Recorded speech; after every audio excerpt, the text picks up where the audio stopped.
ఆంధ్రాలో 1,65,00,000 కుటుంబాలు ఉంటే అందులో దాదాపు 1,47,00,000 మందికి తెల్ల రేషన్ కార్డులు ఉన్నాయి. సంక్షేమ పథకాలు అమలు చేయడానికి ఈ తెల్ల రేషన్ కార్డులు ఆటంకంగా మారే అవకాశం ఉంది. అందువలన బోగస్ రేషన్ కార్డులను, అనర్హులను గుర్తించి వారి రేషన్ కార్డులను తొలగించే కార్యక్రమానికి ప్రభుత్వం పూనుకుంది. నిజాయితీగా తెల్ల రేషన్ కార్డులను, బోగస్ రేషన్ కార్డులను తొలగించినట్లయితే దాదాపు 30-35% రేషన్ కార్డులు టీడీపీ నాయకుల నుంచి, వారి యొక్క కార్యకర్తల నుంచి రేషన్ కార్డులను తొలగించాల్సి ఉంటుంది. ఎక్కువ శాతం బోగస్ రేషన్ కార్డులు టీడీపీ నాయకుల దగ్గరే ఉంటాయి. అనర్హులైన టీడీపీ నాయకుల కార్యకర్తలే ఎక్కువ రేషన్ కార్డులు తీసుకుంటూ ఉంటారు, వ్యవస్థలను మేనేజ్ చేస్తూ. కాబట్టి రేషన్ కార్డులు తొలగించాలని అనుకుంటే దాదాపు 30-35% రేషన్ కార్డులను టీడీపీ వాళ్ళ దగ్గర నుంచే తొలగించాల్సి ఉంటుంది. ఉదాహరణకు ఒక కుటుంబంలో 2 అన్నదమ్ములు ఉన్నట్లయితే అన్నకు ఒక రేషన్ కార్డు ఉంటుంది, తమ్ముడికి ఒక రేషన్ కార్డు ఉంటుంది, తమ్ముడికి పెళ్లి కాకపోయినా రేషన్ కార్డు ఉంటుంది, అలాగే తల్లిదండ్రులకు ఒక రేషన్ కార్డు ఉంటుంది. అంటే ఒకే కుటుంబంలో 3 రేషన్ కార్డులు ఉంటాయి. అమ్మ ఒడి లాంటి పథకాలు అమలు చేయాలి అంటే కుటుంబంలో ఒక పిల్లవాడికి కానీ, ఒక అమ్మాయికి కానీ వర్తిస్తుంది అని అన్నప్పుడు ఈ టీడీపీ నాయకులు ఏం చేస్తారంటే తమ పిల్లవాడినో, అమ్మాయినో తన యొక్క తల్లి గారి యొక్క రేషన్ కార్డులో వాళ్ళ పేర్లు జమ చేస్తూ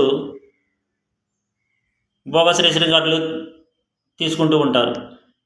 ఆ విధంగా కుటుంబంలోని ఇద్దరికి సంక్షేమ పథకాలు అందే విధంగా రేషన్ కార్డులు తీసుకుంటూ ఉంటారు టీడీపీ నాయకులు.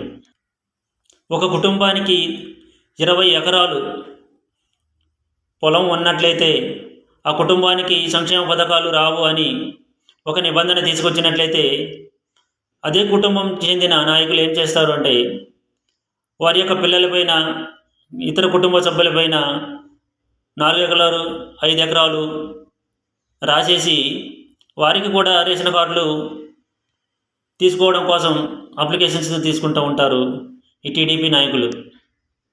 ఈ విధంగా కూడా బోగస్ రేషన్ కార్డులు, అనర్హులకు రేషన్ కార్డులు తీసుకుంటూ ఉంటారు.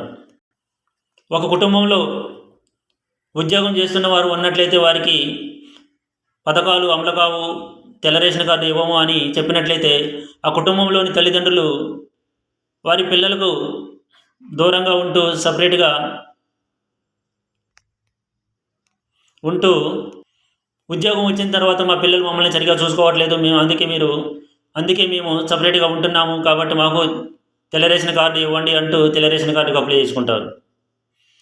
ఇలా కూడా బోగస్ రేషన్ కార్డులు తీసుకుంటూ ఉంటారు. సంక్షేమ పథకాలు అమలు చేయాలి అంటే ఇప్పుడున్న ఆర్థిక పరిస్థితికి అందరికీ అమలు చేయడం సాధ్యం కాదు. కాబట్టి తెల్ల రేషన్ కార్డులు ఏరివేసే ప్రక్రియకు శ్రీకారం చుట్టారు ఇప్పుడున్న ప్రభుత్వం. తెల్ల రేషన్ కార్డులను ఏరివేసే ప్రక్రియ మొదలుపెట్టినట్లయితే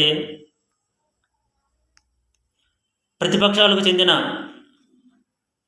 ప్రజలు ఎవరైనా ఉన్నట్లయితే, ప్రతిపక్షాలకు చెందిన కార్యకర్తలు ఉన్నట్లయితే వారి రేషన్ కార్డులను తొలగించడానికి ఎక్కువ అవకాశాలు ఉన్నాయి.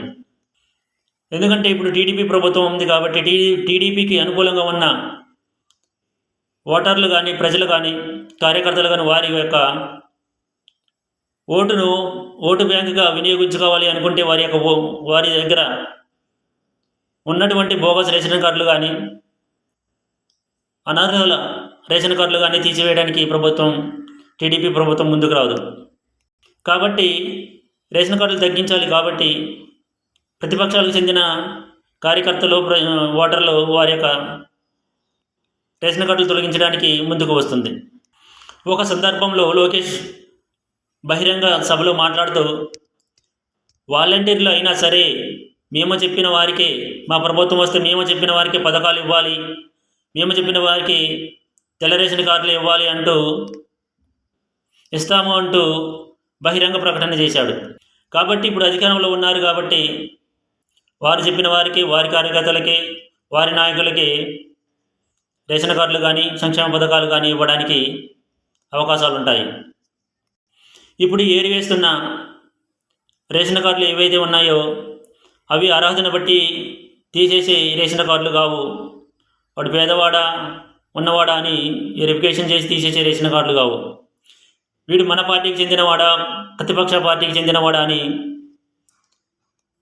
ప్రతిపక్షానికి చెందినవాడైతే రేషన్ కార్డులు తీసేయండి, మన పార్టీ వారికి అయితే రేషన్ కార్డులు ఉంచండి అనే విధంగా ఇప్పుడు రేషన్ కార్డుల ఏరివేత జరుగుద్ది. ఈ రేషన్ కార్డులు అర్హతను బట్టి ఇచ్చేవి కావు. ఇప్పుడు ఎవరైతే పార్టీ కార్యకర్తలు ఉన్నారో వారి అవసరాలకు వారి అవకాశాలకు అనుగుణంగా పార్టీకి అనుకూలంగా ఉన్న వారికి మాత్రమే ఈ రేషన్ కార్డులు ఇస్తారు. సంక్షేమ పథకాలు కూడా అదేవిధంగా ఉంటాయి. కాబట్టి ప్రజలు కూడా నాయకులు ఎలాగైతే ఓడిపోయిన పార్టీ నుంచి గెలిచిన పార్టీకి చెంపవుతూ ఉంటారో, ప్రజలు కూడా అలాగే గెలిచిన పార్టీకి అనుకూలంగా గెలిచిన పార్టీలోకి మారిది ఆ పార్టీకి అనుకూలంగా ఉన్నట్లయితే వారికి కూడా సంక్షేమ పథకాలు రేషన్ కార్డులు వస్తాయేమో. ప్రజలు ఈ విధంగా ఆలోచించాలి. త్వరలోనే తెలుస్తుంది ఏ విధంగా రేషన్ కార్డులు ఏరివేస్తారు అనేది.